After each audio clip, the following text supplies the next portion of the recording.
संसद में ऐसा कौन सा बिल ला रहे हैं मोदी शाह की इंडिया कैंप में मच गई है जबरदस्त खलबली। नमस्कार, बहुत स्वागत है आपका न्यूज 18 का डिजिटल प्लेटफॉर्म आप देख रहे हैं। मैं हूं आपके साथ रितु सिंह। संसद के मानसून सत्र में 11 से 13 अगस्त तक सियासी हलचल तेज होने वाली है। बीजेपी ने अपने सांसदों को तीनों दिन सदन में मौजूद रहने के लिए व्हिप जारी कर दिया है। तो वहीं आपको बता दें कि कांग्रेस ने भी सांसदों को अलर्ट कर दिया। इस बीच एफसीआरए संशोधन विधेयक और परिसीमन को लेकर अटकलें तेज हैं। कांग्रेस ने एफसीआरए का विरोध करने का ऐलान किया, जबकि सरकार ने दोनों मुद्दों को अपनी प्राथमिकता में शामिल बताया है। बहुत दिनों से ये बातें हो रही हैं कि एफसीआरए बिल आखिर कब आएगा, डिलिमिटेशन बिल आएगा या नहीं। और इंडिया वाले अलग नारे लगा रहे थे कि नरेंद्र मोदी कहाँ हैं, अमित शाह कहाँ हैं, लेकिन अब कोई नहीं पूछेगा कि मोदी शाह कहाँ हैं, क्योंकि संसद में कुछ तो बड़ा होने वाला है, जिससे इंडिया गठबंधन वाले अब अलर्ट है। अपने अपने सांसदों को कह दिया गया है कि कोई इधर उधर नहीं जाएगा, क्योंकि सरकार और बीजेपी ने भी किसी बड़े एक्शन की तैयारी को पूरा कर रखा है। तो बीजेपी ने अपने सभी सांसदों के लिए व्हिप जारी कर दिया। सभी को 11, 12 और 13 अगस्त को संसद में मौजूद रहने को कहा। उधर कांग्रेस ने भी अपने सांसदों को मौजूद रहने को कहा है। यानी तगड़ा माहौल बन गया कि अगले कुछ दिनों में संसद में कुछ तो बड़ा हो सकता है, जिसके लिए हड़कंप मच गया है। व्हिप जारी हो रहे हैं। विपक्ष के हंगामे वाले तेवर को मोदी सरकार ने नंबर से जवाब देना शुरू कर दिया और अगले 4 दिन में होने वाला है जिससे विपक्ष की नींदें उड़ने वाली हैं। डिलिमिटेशन यानी कि परिसीमन और एफसीआरए यानी कि विदेशी चंदे वाले बिल पर सरकार ने कोई आधिकारिक घोषणा तो अभी नहीं की, लेकिन बीजेपी से लेकर कांग्रेस तक ने व्हिप जारी कर सभी सांसदों को संसद में मौजूद रहने के आदेश जरूर दे दिए। कांग्रेस ने तो साफ इनकार कर दिया कि वो किसी कीमत पर एफसीआरए बिल को पास नहीं होने देगी, और अगर इसे पास कराने की कोई भी गुंजाइश बनती भी है तो वो इंडिया गठबंधन वाले गुट से बात कर फैसला लेंगे। कांग्रेस के राष्ट्रीय अध्यक्ष मल्लिकार्जुन खड़गे ने यह कहा है कि एफसीआरए पर तो हम विरोध करने वाले हैं। दूसरी चीज, ऑल पार्टी मीटिंग बुलाकर, जो हमेशा फ्लोर लीडर की मीटिंग होती है, उसमें निर्णय लिया जाएगा। अब ऐसे में सभी दल के लोग जो निर्णय लेंगे उसी के तहत हम चलेंगे, ये कहना है मल्लिकार्जुन खड़गे का। हालांकि विपक्षी गुट के कुछ सांसदों ने मोदी सरकार के बिल पर ग्रीन सिग्नल देना भी शुरू कर दिया। एनसीपी शरद पवार गुट के 8 सांसद संसद में पीएम मोदी से मुलाकात करने वाले हैं। इसका मतलब क्या है? क्या मोदी सरकार ने बिल को पास कराने के लिए नंबर को साधना शुरू कर दिया?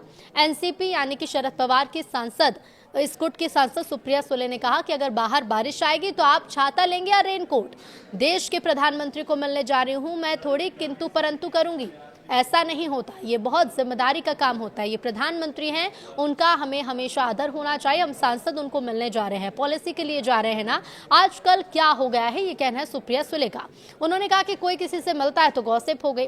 दुर्भाग्य की बात, हमारी पॉलिसी मेकिंग को कई सीरियस नहीं ले रहा। बहुत दुर्भाग्य है कि कई सांसदों को बहुत दुख होता है। शरद पवार गुट के एनसीपी के सभी 8 लोकसभा सांसद 10 अगस्त को पार्लियामेंट में पीएम मोदी से मुलाकात उन्होंने की, और ये मुलाकात अलग अलग मुद्दों को लेकर हुई। अब इस मुलाकात की खबरों के बाद महाराष्ट्र की राजनीति में भी हलचल देखने को मिली, लेकिन सवाल ये उठा कि विपक्ष को एफसीआरए या परिसीमन बिल से आखिर इतनी दिक्कत क्यों है। बीजेपी सांसद मनोज तिवारी कहते हैं कि जब बिल आया तो उस समय दबाव में समर्थन दिया, सही था, लेकिन बिल लागू भी तो होना चाहिए। जब बिल लागू होगा तभी होगा जब परिसीमन होगा। लखनऊ की आबादी आज से 20 साल पहले कितनी थी और आज कितनी? तो संविधान तो ये कहता है कि ना हर लोकसभा में 12-15 लाख आबादी होनी चाहिए, या 40-40 लाख हो गए। अब उन्होंने कहा, मैं जहाँ का सांसद हुआ 26 लाख वोटर है, हम कैसे न्याय करेंगे? और समय के साथ सीट नहीं बढ़ेगी तो कैसे काम चलेगा, और परिसीमन नहीं होगा तो सीट कैसे बढ़ेगी? तो घुमा फिराकर महिलाओं का विरोध करना चाहते हैं, और लगता है कि देश के कई सांसद समझ गए हैं और महिला आरक्षण बिल पास होगा और राहुल गांधी देखते रहेंगे। अब विपक्षी खेमे में हड़कंप मचा है कि वो इधर उधर हंगामा करते रहे और आखिरी वक्त में मोदी सरकार कोई बड़ा विधेयक पास न करा दे। सरकार ने भले ही एफसीआरए, डिलिमिटेशन और महिला आरक्षण बिल पर कोई आधिकारिक घोषणा अभी तक नहीं की, लेकिन संसदीय कार्य मंत्री किरेन रिजिजू ने साफ कह दिया कि ये बिल सरकार की प्राथमिकता है। उन्होंने कहा कि दोनों विधेयक जरूर पेश होंगे, लेकिन कब पेश होंगे, कब पारित होंगे, इसकी जानकारी बाद में दी जाएगी। अब इसी बीच प्रधानमंत्री नरेंद्र मोदी की नए सांसदों के साथ बैठक और गृह मंत्री अमित शाह की अलग अलग दलों के सांसदों से मुलाकात ने सियासी हलचल को भी बढ़ा दिया, लेकिन संसद के गलियारों में सिर्फ एफसीआरए बिल की ही चर्चा नहीं है। एक और मुद्दा है जिसने दक्षिण से लेकर उत्तर भारत तक की राजनीति में हलचल पैदा कर दी, और वो है डिलिमिटेशन यानी कि परिसीमन। एफसीआरए पर लड़ाई विदेशी फंडिंग और राजनीतिक पारदर्शिता को लेकर है, लेकिन डिलिमिटेशन का सवाल सीधे सीधे सत्ता के गणित से जुड़ा हुआ है। यही वजह है कि विपक्ष के कई दल और नेताओं की नींद डिलिमिटेशन बिल के नाम से उड़ी हुई है। दक्षिण भारत के दलों को डर है कि जनसंख्या के आधार पर सीटों का नया बंटवारा हुआ तो उनकी राजनीतिक ताकत कम हो सकती है, जबकि उत्तर भारत के कई राज्यों को इससे फायदा मिलने की संभावना है। यानी यह सिर्फ सीटों की संख्या बढ़ाने या घटाने का मामला नहीं है, बल्कि आने वाले दशकों के लिए देश की राजनीतिक ताकत किसके हाथ में रहेगी, इसकी भी लड़ाई बनती जा रही है। और इसी वजह से संसद में एफसीआरए के साथ डिलिमिटेशन बिल को लेकर भी अटकलें तेज है।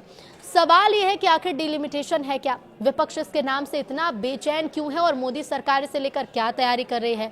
डिलिमिटेशन का मतलब है लोकसभा और विधानसभा क्षेत्र की सीमा और सीटों की संख्या का पुनर्निर्धारण।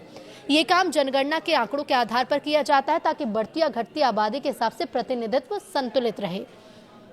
1976 से लोकसभा सीटों के पुनर्वितरण पर रोक लगी है, जिसे बाद में 2001 और फिर 2026 तक बढ़ाया गया। अब 2026 के बाद नए परिसीमन की चर्चा तेज है। दक्षिण भारत के कई राज्य जैसे तमिलनाडु, केरल, कर्नाटक, आंध्र प्रदेश कहते हैं कि उन्होंने जनसंख्या नियंत्रण में सफलता हासिल की। अगर केवल आबादी के आधार पर सीटें बढ़ाई गई तो उत्तर प्रदेश, बिहार, राजस्थान और मध्य प्रदेश जैसे अधिक आबादी वाले राज्यों को ज्यादा सीटें मिल सकती हैं। अब इसके पीछे का तर्क भी समझिए। जबकि दक्षिणी राज्यों का संसद में प्रभाव कर सकता है, लेकिन बीजेपी का जवाब सीधा यह है कि देश के लोगों को उनके प्रतिनिधित्व के हिसाब से हक मिलना चाहिए। अगर किसी इलाके की आबादी बढ़ गई है तो वहां के लोगों का प्रतिनिधित्व भी उसी अनुपात से हो। लेकिन विपक्षी खेमों को अपनी सत्ता और वोट बैंक खोने का डर है। 11 से 13 अगस्त तक क्यों रहेंगी निगाहें, क्या रहेगा इंपॉर्टेंट, वो भी जान लीजिए। तो डिलिमिटेशन सिर्फ सीटों की नई ड्राइंग नहीं है, बल्कि ये तय कर सकता है कि आने वाले सालों में संसद में किस इलाके की राजनीतिक ताकत कितनी ज्यादा होगी। इसलिए इस मुद्दे पर इतना बड़ा राजनीतिक घमासान मचा है। और इस सब के बीच में आबादी का प्रतिनिधित्व प्रभावित हो रहा है।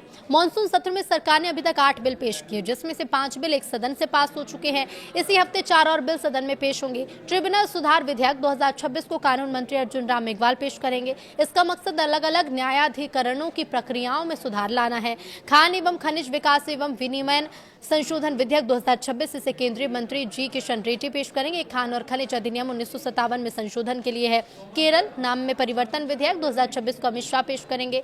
अब बहुराज्य सहकारी समिति संशोधन विधेयक भी पेश किया जाएगा। ये बिल सहकारिता क्षेत्र के विकास से जुड़ा है। निगाहें 11, 12 और 13 अगस्त पर टिकी है, क्योंकि सवाल सिर्फ कुछ बिलों का नहीं, सवाल यह है कि क्या मोदी सरकार संसद में ऐसा राजनीतिक मास्टर स्ट्रोक खेलने जा रही है जो विपक्ष के पूरे गणित को बदल देगा। अब निगाह इसी पर है कि क्या कुछ पेश किया जाएगा और किस पर मोहर लगती है।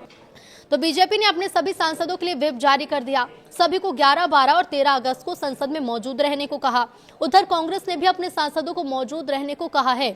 यानी तगड़ा माहौल बन गया कि अगले कुछ दिनों में संसद में कुछ तो बड़ा हो सकता है, जिसके लिए हड़कंप मच गया है। व्हिप जारी हो रहे हैं। विपक्ष के हंगामे वाले तेवर को मोदी सरकार ने नंबर से जवाब देना शुरू कर दिया और अगले 4 दिन में होने वाला है जिससे विपक्ष की नींदें उड़ने वाली हैं। डिलिमिटेशन यानी कि परिसीमन और एफसीआरए यानी कि विदेशी चंदे वाले बिल पर सरकार ने कोई आधिकारिक घोषणा तो अभी नहीं की, लेकिन बीजेपी से लेकर कांग्रेस तक ने व्हिप जारी कर सभी सांसदों को संसद में मौजूद रहने के आदेश जरूर दे दिए।